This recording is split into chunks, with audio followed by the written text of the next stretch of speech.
ہماری آج اس عید کے پیچھے کیا مقصد ہے؟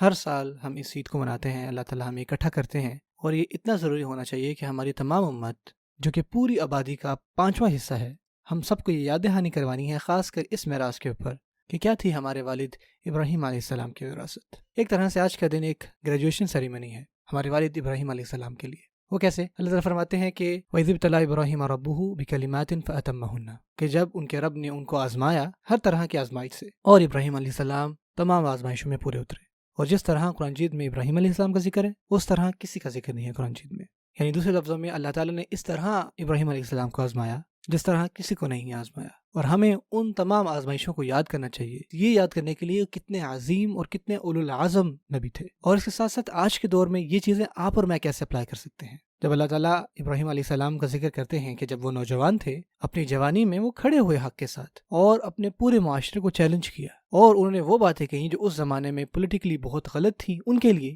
ان لوگوں کے لیے سوشلی یہ باتیں بہت غلط تھی جس کو کسی نے ایکسیپٹ نہیں کیا اس زمانے میں، لیکن ابراہیم علیہ السلام نے پھر بھی وہ سوال کیے۔ اور اس وقت ابراہیم علیہ السلام کی عمر کچھ زیادہ نہیں تھی، نہ صرف وہ اپنی فیملی کے سامنے کھڑے ہوئے، اپنے معاشرے کے سامنے کھڑے ہوئے۔ ایک جو چیز ہمارے نوجوان بچوں اور بچوں میں پائی جاتی ہے وہ یہ کہ لوگ ان کو ایکسیپٹ کر لیں۔ آپ اس طرح سے کپڑے پہننا چاہتے ہیں جیسے آپ کے ارد گرد لوگ پہنتے ہیں، آپ سب میں فٹ ہونا چاہتے ہیں، آپ اس طرح سے بات کرنا چاہتے ہیں کہ ہر کوئی یہ سمجھے آپ بھی انہی گروپس کا حصہ ہیں، آپ بھی بہت کول ہیں تاکہ ان کے ساتھ شامل ہو سکیں۔ لیکن اگر آپ وہ ہیں جو یہ سب نہیں کرتا، جو سب سے الگ تھلگ لگتا ہے، ہر کوئی کہتا ہے کہ یار بھائی آپ پاگل ہو،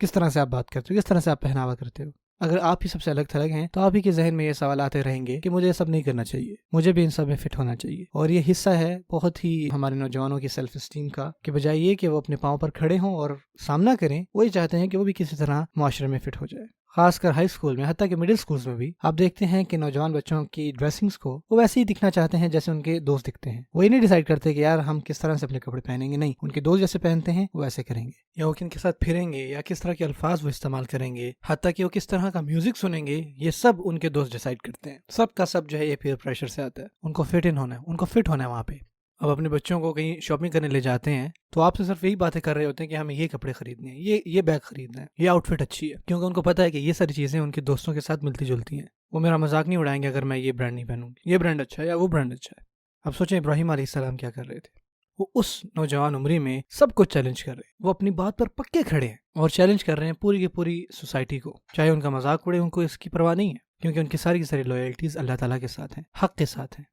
حتیٰ کہ وہ اپنے والد کے ساتھ بھی یہ بات کرتے ہیں۔ ہم اس قصے میں آگے چل کے پڑھیں گے یہ واقعہ، ان کا ٹھیک بات کا کہنا، اور اپنے والد کے سامنے جنہوں نے ان کی پرورش کی، اور وہ بھی اپنے والد سے محبت کرتے تھے۔ حتیٰ کہ قرآن مجید میں جو الفاظ آئے نا جو ابراہیم علیہ السلام نے بولے ہیں وہ ہیں یا ابتی، یہ اشارہ کرتا ہے محبت کی طرف سے، یعنی میرے ابو میں آپ سے محبت کرتا ہوں۔ ایسا نہیں کہ وہ ابراہیم علیہ السلام اپنے والد سے نفرت کرتے تھے کیونکہ وہ مشرک تھے، وہ اپنے والد سے واقعی محبت کرتے تھے جنہوں نے ان کی پرورش کی، لیکن پھر بھی وہ اپنے والد کے سامنے کھڑے ہوئے کیونکہ ان کے والد غلط کر رہے ہیں، وہ بت بناتے تھے۔ اور آج آپ دیکھیں گے ہم میں سے اکثر لوگوں کی زندگیوں میں کچھ ایسے لوگ ہوں گے ہمارے خاندان میں، خاص کر بڑے، جو کہ غلط کام کر رہے ہوں گے،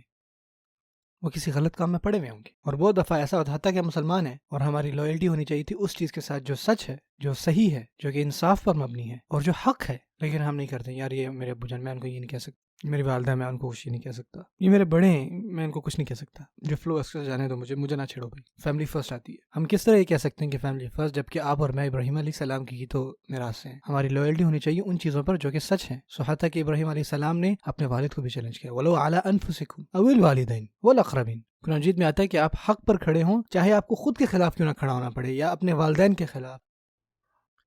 یا اپنے رشتہ داروں کے خلاف۔ اور یہ ابراہیم علیہ السلام کی وراثت ہے۔ انہوں نے کہا کہ ابا جان میں آپ سے محبت کرتا ہوں لیکن یہ غلط ہے، آپ کو یہ نہیں کرنا چاہیے۔ اور یہ بات اتنی بڑھ گئی کہ وہ صرف ڈس ایگریمنٹ پہ نہیں رکی بلکہ ان کے والد نے ان کو ان کے گھر سے نکال دیا اور وہ چلے گئے اور آگے بڑھے ان کی زندگی کو، تو ان کی زندگی میں آنے والی آزمائشیں اور مزید بڑھ گئیں۔ اب ان کو ہر طرح سے ایذا پہنچایا جا رہا ہے، ہر طرح سے تکلیف دی جا رہی ہے فزیکلی،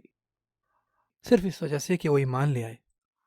اور وہ اپنے عقائد سے پیچھے نہیں ہٹیں گے۔ اب آج کے دور میں مسلمانوں کو تو آگ میں نہیں پھینکا جا رہا، ایسا تو نہیں ہو رہا۔ ہو سکتا ہے کہ آپ پر لوگ اپنی زبان سے سوشل فائر کرتے ہوں، ہمیں چیلنج کرتے ہو، ہم پہ تنقید کرتے ہوں، اور اس پریشر میں آ کر ہم کہتے ہیں کہ یار مجھے نہیں پتا کہ میں یہ سب برداشت کر پاؤں گا کہ نہیں۔ میرے خیال سے ہمیں معافی مانگ لینی چاہیے کہ ہم مسلمان ہیں